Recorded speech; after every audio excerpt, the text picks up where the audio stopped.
And we're live. I'm Kristin Eggerling with the Northwest Minnesota Arts Council, and this is our Artist Spotlight with Jill Levene. I'll hand it over to Trey, and you can introduce yourself, and then Jill, you can introduce yourself. Yeah, I'm Trey Everett. I'm the showcase specialist, and that's just a fancy phrase for I work with our galleries. And we have a few galleries. We have two in Thief River Falls this year, and we have our annual Northwest exhibit that moves around our 7-county region. And then we started a new gallery in Crookston.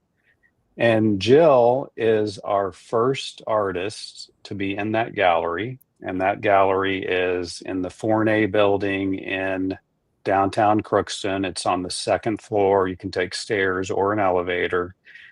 And it's in this beautiful atrium with this gorgeous lighting, glass ceiling. And so it's a great space to hang artwork. And Jill's got a number of her pieces. She has 29 pieces of work, some pen and ink, some print making, some fabric art, and it's awesome. And so I just want to let everybody know we do have a reception for Jill this Thursday, July 31st at the Fournet from 7 in the evening to 8:30.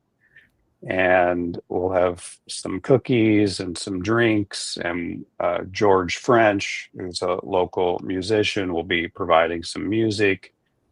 It's free, and we just want to encourage you to try to make it out and to just say hi to Jill and to look at her art if you haven't done so already. So that's this Thursday, 7 to 8:30. And then real quick, before I hand it over to Jill, I've got to leave early because I'm going to do a little radio interview about Jill and the reception. So that's on KROX Valley Talk. And so hopefully people will hear that and we'll get more people interested in coming to Jill's reception. So Jill, thank you so much for being here with Kristin and myself, and it's been fun to get to know you better. I've first became aware of you when we were up on the North Shore at Tettegouche State Park, and you had some pen and ink work exhibited there at the time, and I just fell in love with your work.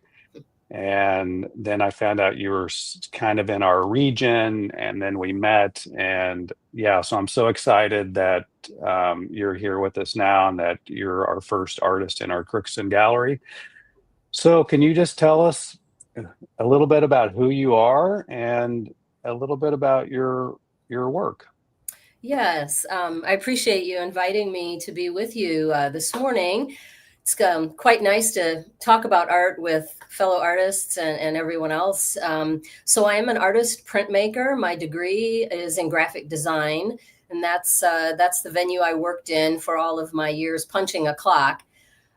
Starving Artist venue is now pretty much primarily printmaking and pen and ink drawing. And like Trey said, I lived up on the North Shore for quite a few years, and was involved with Tettegouche State Park. They do actually, it's really a really wonderful thing that Kurt Mead, who's their program director and biologist there, he started every month they showcase one artist, and there's a solo show for a whole month.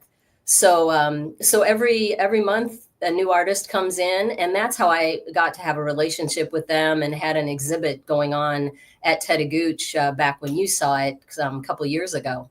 And then they had kind of a follow-up exhibit. They invited the artists who had done solo shows to be part of what was called the Peregrine Project, and they were celebrating the resurgence and the health of the peregrine falcons that nest up on, I can't think of it right now.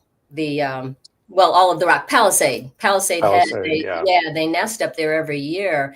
And now the population is not endangered anymore, as far as I know. And so they had this big show celebrating peregrine falcons. And one of the pieces that's at the Fournet building exhibit that Trey mentioned earlier is the piece that I did for that exhibit for the Peregrine Project. And that is a fabric mural. And then I carved peregrine falcons and printed them kind of going up the palisade head. And so it was the first really large piece of artwork I did. Trey's talented at working really large pieces of art, but I had not ever done anything very large scale. And it was quite intimidating to get started on a large piece of artwork. There's so much canvas to look at, and boy, it was tough. But once I got going on that, it was really fun. I really enjoyed working on such a large piece of artwork. Can you just jump into and tell us a little bit about your process, Jill? So when you're making that big fabric mural, how did you work with that, and then maybe even go into some of your other work, your printmaking or pen and ink? What's your process? Do you work only from midnight to 4 a.m.? Do you how do you get started? How long does it take you? What's it like? Yes, that's a great question. I do a lot of preliminary sort of rough sketches first, kind of to scale, so small, but proportionately how the large piece is going to eventually be worked out. The fabric murals that I work on, I have like a large base fabric, and then I use mostly recycled fabric, old clothing, that kind of thing. So it's really recycled art. And I build the layers just using the different kinds of fabric. And then, I also did then carving elements that were going to be key figures in that particular mural. But, and I worked on the floor. So the Peregrine Project's like 4 feet by 9 feet, I believe. And I had it out on the floor at my home, and I never saw it hanging vertically until it was actually at Tettegouche State Park. And I stood back, 30 feet and looked at it. And I thought, I'm not sure how I did that flat on the floor. And now I'm seeing it vertical. And I was really pleased with the results, because I didn't have any place to hang it where I could view it from a distance until it was actually where it was going to be exhibited. So that was a little bit also intimidating. And as far as working, I'm kind of a workaholic when it comes to things like, you get on a project and you're excited about it and you just that's all you want to do, so sometimes I do work late at night, but not as often, just because the light's not as good. And I really like to have excellent light when I'm working. Okay. And then one other question I had about your process. Where do you get your inspiration? Do you have certain artists you look to? Do you go online and do some Google searches? Do you go take a walk? Where do you get your inspiration for your pieces?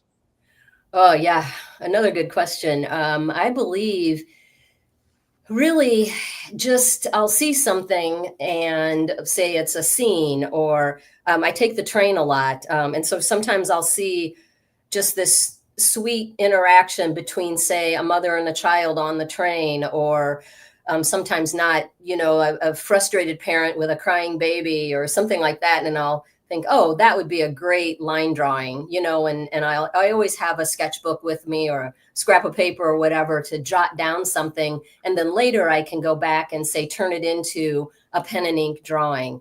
I really like contour drawings, that kind of thing, or the continuous line drawing where your pen never leaves the paper. Those are really fun and really challenging. And when you're on the train specifically, it's very bumpy. And so sometimes it's a real challenge to do artwork when you're traveling. But just the world around me, I think. And there is quite a few artists that I follow on social media that really inspire me, and specifically printmakers and other artists that are doing kind of similar work, whether it's mural work. I do a lot of different kinds of artwork with cut up small pieces of paper, which I save all my tea bag wrappers. And I do a lot of just fun little pieces, just putting together this miscellaneous items. And all of a sudden, you know, I don't always have a plan. And then all of a sudden, as you're working, as you know, things just kind of fall into place. Okay.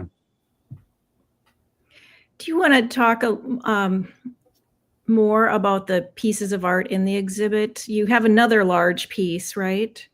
Yes, I do. And that was part of a residency that I did with the Campbell Library in East Grand Forks. It was a residency, but I didn't actually stay there. I just went there every day and had a space to work, and I could leave everything out. That piece is a historical piece based on the history of the Red River prior to the railroad arriving. So when the paddle boats and canoes and everyone was trading, the fur traders from either Canada or the indigenous people and the settlers, they were all trading goods and services. And so that piece is similar to the Peregrine piece as well, where it was a large fabric base and I attached fabric, and then I carved or designed several pieces, key players, if you will, in the historical venue that I printed on the fabric mural. And then I had a community event at the Campbell Library as well. And guests were able to carve. I had pre-drawn some of the blocks so that it was they weren't trying to guess what should I do or how does this going to work, or a lot of people have never carved in linoleum, had no idea what to expect, but I wanted them to be able to participate. So I pre-drew quite a few of the blocks, and then guests could carve them, and then they actually printed on that particular mural, which Kristin, like you mentioned, is another piece that is at the Fournet building right now. And that was really fun to have the community be able to interact. And when you look at the piece, it looks somewhat unprofessional, if you will, for lack of a better word, because sometimes there might have been a 5-year-old carving a block, or there might have been an 80-year-old who didn't even know what linoleum was, or that you could carve and print with it. So there's a huge variety of the quality of the work, which we noted that so that people wouldn't look at it and think, this is not the same quality of work because it was not done all by myself, but part of my community event. Oh, that's really cool. So where does that normally hang at your house, or? It was on display at the Campbell Library for about a month or so after my residency. It currently does not have a permanent home, and it would be wonderful to find a permanent place to exhibit it somewhere, obviously in our area in the Red River Valley. So it's definitely looking for a home. And then the Peregrine Project mural, that actually is a permanent on permanent display at Tettegouche State Park, and I gifted it to the park after that exhibit, and they were really excited to have it. So it hangs in their conference room there. So it's on loan right now. So it'll be heading back up the North Shore here in a couple weeks. Oh, that's very cool. Awesome. And then your other work, so that's 2 of your pieces, larger pieces. Tell us about your other pieces in the exhibit.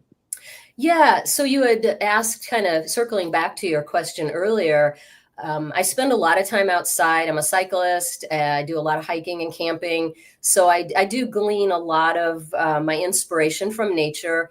A lot of my pieces are animals that I enjoy. I really love owls. So I tend to gravitate towards doing a lot of pen and ink drawings of owls and otters and bears, and no lions and tigers. But so, and we have a skunk that lives at our house occasionally. So there had to be a skunk drawing because it's a love-hate relationship. Um, so, and then I am really fascinated with the Inuit people of northern parts of Canada and Alaska, and their lifestyle, their subsistence living. So a fair amount of my pieces off and on have that also as my subject matter, especially women working.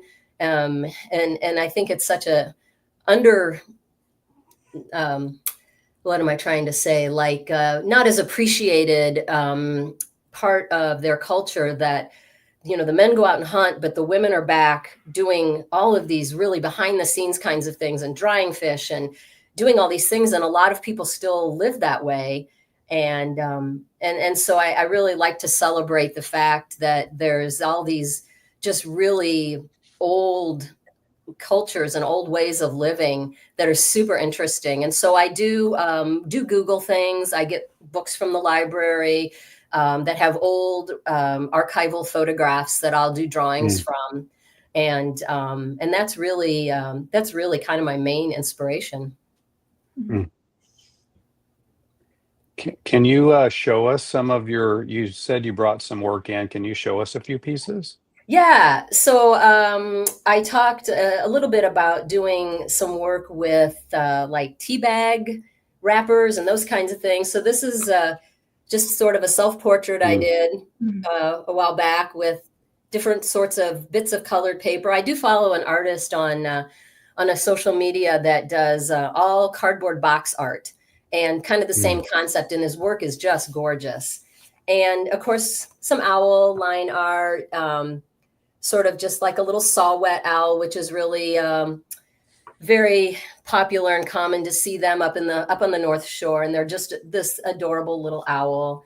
I spent a lot of time with sled dogs, which is how I ended up on the North Shore. So I tend to do a lot of dogs and cats, that kind of thing. So this is just none of these I've ever framed. They're just kind of little doodles here and there that I do in the car when I'm traveling. Then this one, kind of along the same lines, another pen and ink. This is a print. The actual piece is at the Fournet building.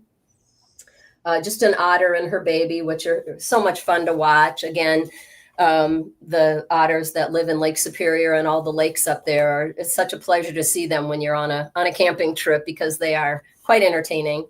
And then this is just one other one. Again, trees in the snow. So yeah, pretty much just really nature and animals. And I don't know, it's interesting because sometimes you just get your inspiration in the oddest places where you don't expect it, and all of a sudden it just hits you. And like I said, I'll just do maybe a quick little sketch just to keep it, or if it's something I can capture a photograph of, say on my phone, and then later I can go back and do a proper pen and ink drawing, or perhaps a mosaic with some bits of paper. I do keep a phenology journal as well, or a nature journal is what is the common phrase of people calling them. And I try to just sort of document what's going on in the world around me, where I live. And it really helped me acclimate to this part of Minnesota, which is very different than the North Shore, where I lived for a lot of years. And I didn't really know a lot about this part of Minnesota. I thought all of Minnesota looked like, you know, the North Shore, and it very much does not. And so I had a lot to learn about the world around me here in the Red River Valley. And so I started keeping a nature journal, and just kind of the birds I saw, when the trees were blooming, when it rained, when it didn't rain, when the hummingbirds arrived, you know, all those things. And it really started out as journaling, where I was writing everything. And then it really evolved to now it's almost all just little doodles and artwork that I'll color in, or just make notes about things. And I'm a foodie, a huge foodie. I love to cook, and I grow a lot of my food. So I have all these beautiful photos of my produce that I do drawings of, because it's this time of the year and everything's gorgeous right now. Nice. Yeah. Nice. I'm gonna leave in just a minute. I just want to remind everybody that the reception is this Thursday, the 31st from 7 to 8:30. And then also Jill's the last day to see the exhibit will be August 5th. And that's a Tuesday. And then we'll take down the exhibit the following day. So make sure you get up to the Fournet to see the exhibit. And the last day is August 5th. And I'm going to end with my last question to you, Jill, and then I'll leave, but you two keep talking. My last question is, what do you hope people will experience as they encounter your artwork? Oh, goodness. Well, I think that there's so many people that have tremendous amount of talent, creative talent, whether it's drawing, painting, the arts, music and acting and filmmaking. But they don't have the courage maybe to just do it. It's a really bold move to put your art out there in front of people. And I don't think people realize that sometimes, as as an art student, your whole art career when you're in college is you're always being critiqued, right? And you're always being looked at over your shoulder. And then when you put your art out there, you wonder, what are other people thinking about it? And are they being inspired by that? Or are they thinking, gosh, that's really interesting. I love the way they did that. I love the way they painted that, or I could try that, And so I really think, especially young children, I do a lot of teaching. Well, a lot, that's a strong word, some teaching. and I really enjoy working with kind of that middle school age, because there's so much happening in their lives, and there's so much talent in young people. And our schools don't always spend a whole lot of time on art. And I think sports is often, the feature.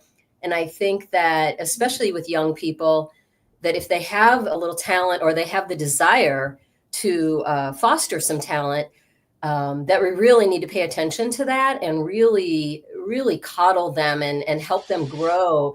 I actually just started working with a young student, kind of doing some private art lessons, and it's super exciting. She's just so much fun to work with, and she's just like, I want to be an artist, and she's got some talent, and she just loves it, and she's just excited about it. And so it's exciting for me to work with young people in that way.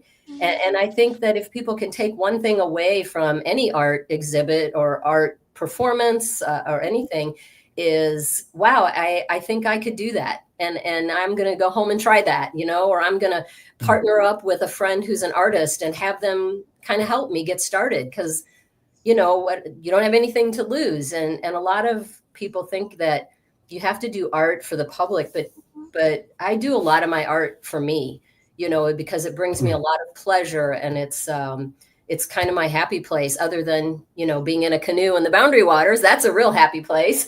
But doing my art is definitely a place that I like to go if I'm frustrated or just inspired or anything. And it just calms me down. And kind of just circling back quickly, I know you have to go, Trey. I knew when I was 10 years old that I wanted to be an artist. And my father was an artist. He had a degree in fine art, actually. And I said it out loud. And, when you say something out loud, it happens, right? It's like, if you go see a puppy, you're going to come home with a puppy. And I said it out loud when I was 10 years old that I wanted to be an artist. And I didn't know what kind of artist, right? Because I was 10 years old. And that's kind of how I ended up going into graphic design in college. And then furthering with all different venues of art. But I knew in my heart at 10 years old, I wanted to be an artist, and I haven't changed my mind since. And that was, a few years ago. So. Awesome. Okay. Well, thanks, Jill. I'll see you later. Yep. Nice talking with you. Trey. So Jill, maybe you can talk a little bit about the teaching art. One, so this is the first time that you've done like a private art lessons? Is this something you're open to doing, or? Yeah, I don't know. It's it takes a lot of, there's a lot of bandwidth, right? And there's planning, and doing some research, and what does the student want to work on? What do they want to accomplish? What's the end goal kinds of things? I don't have a degree in teaching. I've not trained professionally as a teacher, professionally trained as an artist because of my degree and all my work throughout the years. But I've just like I said, I really love that energy that children have, and just sort of, they're not afraid to make a mistake. They're not afraid to erase. They're not afraid to crumble the paper up and throw it away and be like, I don't like that, I'm starting over. And so I don't know if I'd want to do a lot of that, because it is very time consuming, part of my day, but I do find a lot of enjoyment from it. I did mention I actually am doing Art in the Park next week in East Grand Forks, excuse me. And that's sort of just a big group. There's no sign up. You just show up at the park, you make some art, and you go home. And so it's kind of a little frenetic, it's kind of like, oh, there's all these kids and I have helpers, and that's kind of a fun situation as well. I just also finished doing a week-long 1 hour a day at the Campbell Library as well. With their summer reading program, they always have invited guests, and I was the invited guest artist. And so every day I had a different age group, and we did the same project, but different kids every single day. And so that was really fun. And I really enjoyed that. So yeah, I would definitely be open to other teaching kinds of things, but not too much. Sure. Yeah. So you do have an artist in residency coming up in New York Mills. Do you want to talk about that? Yeah, that is super exciting. So I have done 2 other residencies over the years, but this one is actually in New York Mills, Minnesota, through the New York Mills Regional Cultural Center. And so I'll be going there in September, and I'll be doing a mural project based on the history of New York Mills, which was a big logging community and the railroad. And also, just a little fun fact, Clausen Pickle Company had a huge pickling plant in New York Mills, right? Of all places, this little town of 1,500 people. And I did a actual historical walking tour of the area about a month ago, that was led by one of the historical society colleagues. And so we just did this walking tour all around New York Mills. And there was a lady with our group who actually lived there, and she was an elderly lady. And when she was a little girl, her family had a cucumber farm, and they sold their cucumbers to the Clausen Pickle Company and made really good money, because everybody wanted to do this because Clausen paid really well. And so it was not hard work. And, so that was a part of the history of this area that I had no idea was a thing. So yeah, I'll be working and making a mural similar to the Red River mural that's at the Fournet building right now. Okay. And then we'll have a community event. We're going to have the community event at the school. It's a K through 12 school there. And I'm trying to figure out how to choose, because I can only have about 20 or so students help participate with the project for the community event. And obviously it's K through 12. So I'd like to have a student from each grade, or 2 students from each grade level, to help participate during the community event. So I need to kind of figure out, we have a contest, or somehow choose the students to be part of the community event at the end of my residency.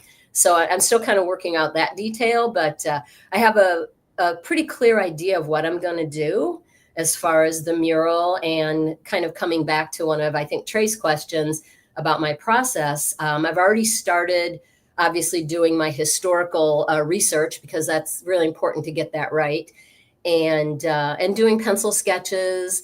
And then I'll actually take like an old bed sheet or something like that, or whatever, that's blank, and I'll take like a Sharpie marker, and I'll actually draw kind of a rough to scale, or actually the actual size. So say the mural's going to be 6 feet by 3 feet or something, like a rectangle. I'll cut a piece of fabric that size, or 2 or 3 pieces, and I'll just start with like a big Sharpie marker and just start drawing kind of what I envision the piece is going to look like.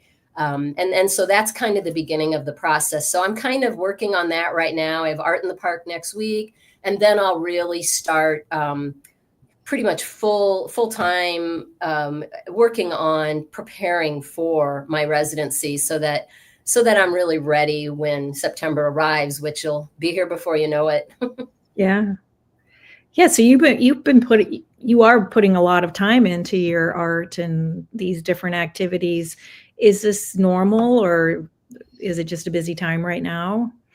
No, I sort of have this mantra. I have it written on my chalkboard at home, to make art every day. That's kind of my tagline, if you will, or I'm sure I didn't make it up. I know I didn't, because that was the one thing my father instilled in me, as him, like I said, he was an artist, and me wanting to really cultivate my art skill and talents. And he said, my father used to always say, make art every day. I don't care if it's a couple seconds doodling while you're waiting for an appointment, or, anytime you have a few free minutes, just, sketch something out that you saw that you want to draw, maybe spend more time later, developing a piece of artwork. So make art every day. And, I pretty much do that. And no, this isn't really necessarily a super busy time. I do art, make art a lot. But I do a lot of other things. I have a lot of other talents and interests. So sometimes I don't get to make a lot of art. I may only just do a few little, few minute sketch. Like say my nature journal, I did a little quick sketch in it yesterday. I pulled some beets and they were beautiful. And so I just did this quick little sketch, and I'll go back and color it or paint it or add some text later.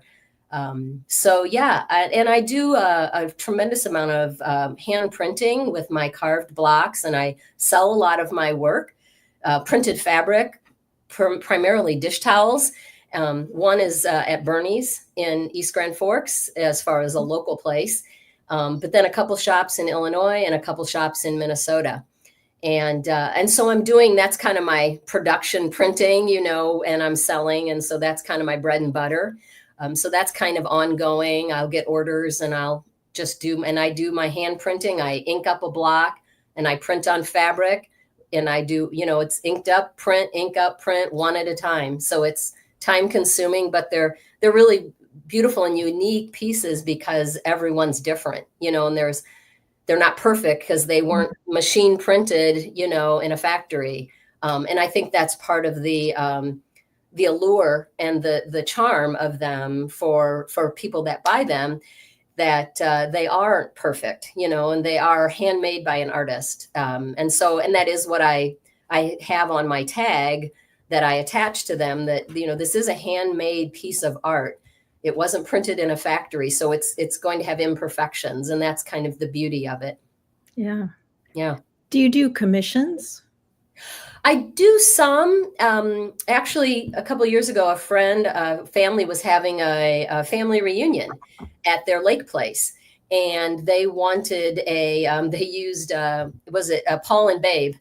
And then there was a stamp that I carved specifically with the lake and kind of the date, and it was on a dish towel. And they had a whole bunch of these printed up and gave all of the family members at their family reunion this commemorative sort of dish towel that I had done. So that was really fun. That was for a friend. And yeah, so that was a fun piece. I also do swaddles for babies, and I carve the baby's name and print their name all over the swaddle. And those are definitely, to order. And I do a lot of them for, families and friends, or friends that are having grandchildren or anything. So yeah, that's kind of some of the commission pieces that I do as far as printing. Yeah. Well, that's interesting. How do people find you if they would like to buy your art, or they need more information about you? Yeah. Well, I don't have a website. But I am on social media on Instagram, so they can find me there. And under your name. Well, yeah, I don't know. I can give that to you if you like. Yeah. So it's JI.LL327, which is how they would find me. And my picture, because you can put, like your little identifying photo or whatever on social media, is actually a piece of my artwork. It's a self-portrait that I did similar to this. It's done with tea bag art. And so they won't see my actual face, but it'll be a self-portrait that I did. And then they'll know they have the right person. And I only post my art on my social media account. So it is just strictly for art. But then also I do have email. So they can email me if I can give that to you if you like. Sure. Yeah. So it's my first name. It's Jill, JILL, at Middle Sister Made. That's MIDDLE, sister, SISTER, made, MADE.com. And I am the middle sister. That is the name of my art business, or I call myself, it's called Middle Sister Made. And so, yeah, Jill at middlesistermade.com is my email address. And the Arts Council can always, they wanted to contact the Arts Council. One of the folks here or yourself or Trey could always pass on my information to someone. Sure. Yeah. So I want to make sure we don't forget to talk about your envelope art. Do you want to talk about that a little bit? Yeah, that's a really fun project. I have a very dear friend who lives in the state of Washington.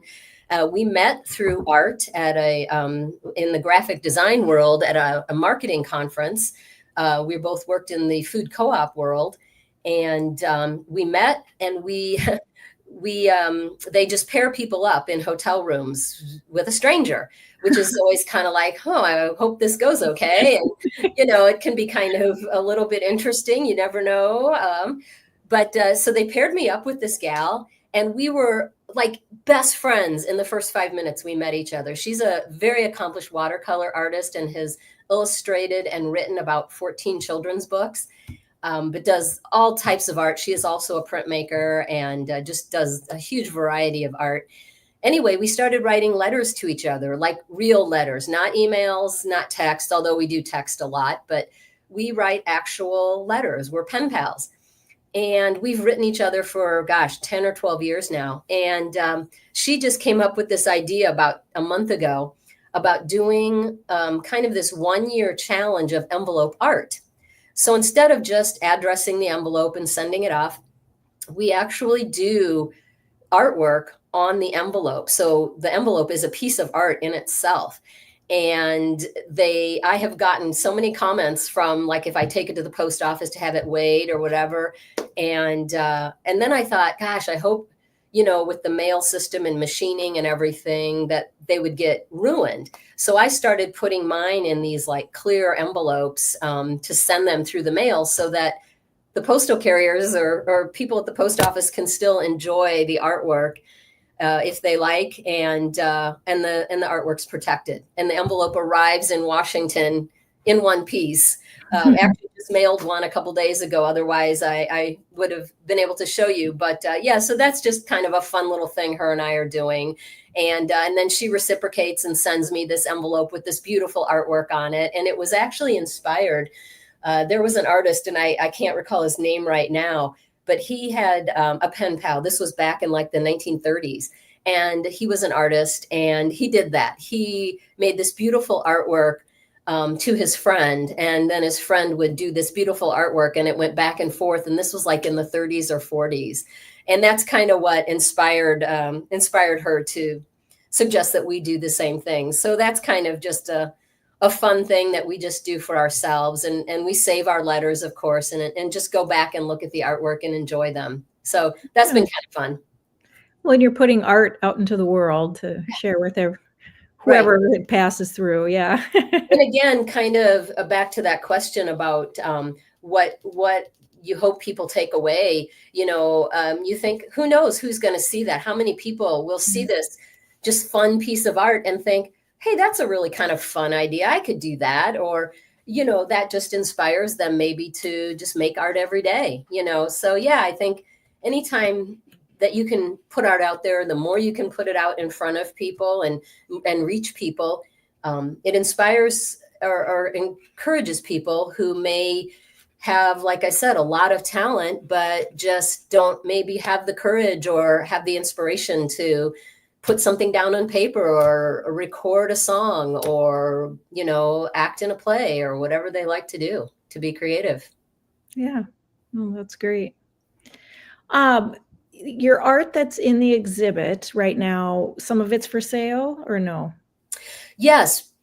A fair amount of the pieces are for sale. The 2 murals are not for sale. Like I said, the Peregrine mural goes back to Tettegouche because it's just on loan. And then the Red River mural, I would really love to find a home for that. Like I said, I think it just needs to be somewhere in our area where people can just enjoy it or be inspired by it or learn from it. But pretty much everything else is for sale. It's all original work. There is one piece, it's a bear, that is a print because I sold the original. So there is a print, but otherwise everything is original work, and it is all for sale if someone is interested. Oh, that's great. Yeah. So we're kind of getting at the end of this. So is there anything you want people to know, things I haven't asked you about? Oh, goodness. I guess I can't stress enough about anybody at any age, in my opinion. I mean, you look at, there's a lot of artists like I said, I'm a foodie and, Julia Child's kind of one of my superheroes. She didn't start cooking till she was almost in her 50s. And then you look at artists, again, I think of like Grandma Moses. Everybody is familiar with her. She didn't start painting till she was well into her 70s or early 80s, I believe. But those are the ones we know about. There are so many artists that I have done research on or read about or just seen their art. And I think, I wonder when they did that piece. And it was some of their early work. And they're well into middle aged, So I think that just because, say, you're a certain age, whether it's you're 10 years old or you're 80 years old, I don't think that there should ever be a reason not to give it a try if it's something that you would really like to see if it resonates with you. So I think just, not being afraid to give it a try, even if you make art, you don't have to make it for other people to enjoy. You can make it just for yourself and never show anyone, and that's okay. Art doesn't have to be put out there. My brother-in-law is a musician, and he pretty much only does his music for himself. And I admire that. It's like, if other people want to listen to it, that's okay. And if they don't, that's okay also. And if they enjoy it, that's great. And if they don't, that's okay also, because I did it just for my own personal satisfaction and growth and everything like that. So I think that sometimes people get maybe shut down because they think, oh gosh, I did this painting and now I have to show it to the world. And you don't have to show it to anybody. And that's the beautiful thing about all forms of art. It can be just for yourself, and that's enough. Yeah. And that's enough.